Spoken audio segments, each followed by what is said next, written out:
AI at the end of the day is programmed by a person.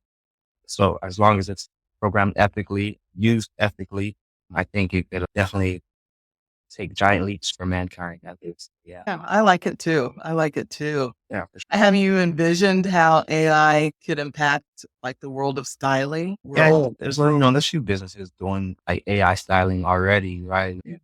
Someone like puts in their Instagram page and the AI would then look at their images, kind of determine or predict or analyze what their style might be for the next season. And then the company would send subscription boxes of items, the pieces that they believe the consumer might want, might like. And so, yeah, I think AI in the styling world is really interesting because modes change all the time.